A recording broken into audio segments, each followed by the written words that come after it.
Ketika salah seorang murid mengeluhkan kepada gurunya, "Wahai Tuan Guru, kenapa saya ini mau sholat malam berat betul, padahal saya sudah usaha, minta dibangunkan, pasang alarm, tapi nggak bisa saya sholat malam." Maka dijawab oleh gurunya, "Qayadatka dzunubuk, dosamu telah membelenggumu, membuat engkau tidak bisa sholat malam." Ya. Karena dia penyakit, jadi dia lumpuhkan. Jadi kalau penyakit jasmani, penyakit fisik bisa melumpuhkan fisik kita, bisa mematikan cita rasa kita, ya, sehingga kita tidak enak makan, tidak enak minum, tidak bisa tidur karena gangguan penyakit tadi. Maka begitu juga ketika penyakit hati ini masuk ke dalam hati. Karena itu di saat kita sudah tahu sholat berat, ke musola berat, baca Al-Quran berat, hadir ke majelis berat, ya, tapi kalau sudah urusan dunia kemaruk, tidak puas-puas, tidak peduli halal dan haram, ini tanda nih, ini udah stadiumnya udah tinggi nih. Nah, kalau sudah sampai stadium ini parah.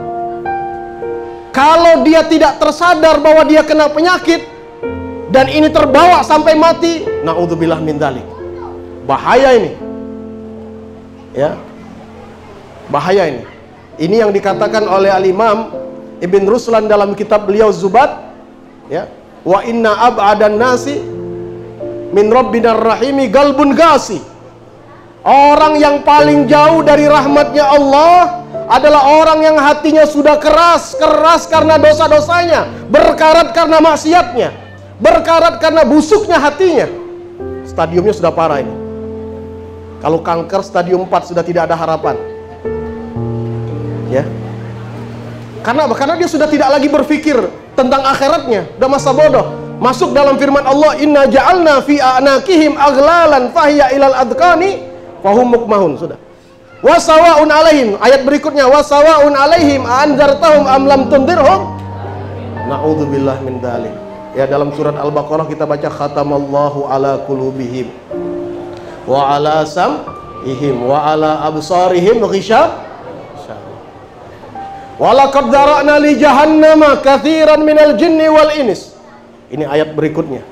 Kalau sudah sampai di level itu, telinga sudah tidak lagi mendengar kebaikan, mata tidak lagi bisa melihat yang baik, bahkan di depan Ka'bah sekalipun. Saya sering sampaikan kepada jamaah-jamaah umroh, ada istilah di depan Ka'bah tidak melihat Ka'bah. Ka'bahnya ada, tapi dia tidak melihat Ka'bah. Bukan matanya tidak melihat, tapi batinnya tidak melihat. Tidak ada pengagungan kepada Ka'bah. Wah, ini kalau sudah seperti ini, stadiumnya udah parah nih. Ya. Ini sudah hanya bergantung kepada rahmatnya Allah saja. Yang lain doakan saja ini orang. Mudah-mudahan menjelang akhir hayatnya dapat hidayah dari Allah. Karena kalau hidayah, wah sudah luar biasa hidayah. Ya. Nah, kalau kita dikasih oleh hidayah, kita mulai bertanya-tanya, kenapa kok saya mulai begini nih? Kenapa kok kalau urusan dunia begitu kemaruk, begitu semangat? Ya. Coba bandingkan saja nih, kita sudah mulai tahu nih, mendeteksi. Kalau baca media sosial, tahan tuh 10 menit, 15 menit, lihat handphone. Ya. Lihat handphone kita tahan 1 jam, 2 jam. Ya. Luar biasa. Tapi ketika baca Al-Quran, ya, ketika baca Al-Quran baru 2 baris, ngantuk mata. Nah, ini kalau sudah seperti hati kita sakit nih. Nah, kalau sudah seperti ini, na'udzubillah min dzalik, maka kita harus paksakan diri. Apa obatnya? Perbanyak salawat kepada Rasulullah. Perbanyak baca Al-Quran. Karena itu baca salawat aktsiru, kata Rasulullah. Aktsiru, perbanyak. Ya. Harus banyak. Karena penyakit kita ini parah. Maka obatnya juga harus obat yang keras.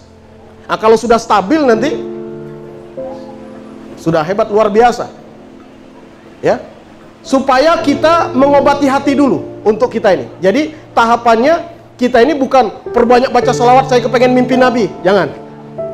Perbanyak dulu baca salawat untuk menyembuhkan hati, supaya hati kita bersih dan tertanam cinta kepada sang Nabi. Karena itu jadikan salawat sebagai obat untuk mengobati hati. Kalau hati sudah bersih, pasti cinta kepada Nabi. Pasti itu cinta. Semua orang yang hatinya bersih, ada iman di dalam hatinya, maka itu adalah tempat ruang untuk kecintaan kepada Allah, kecintaan kepada Rasulullah.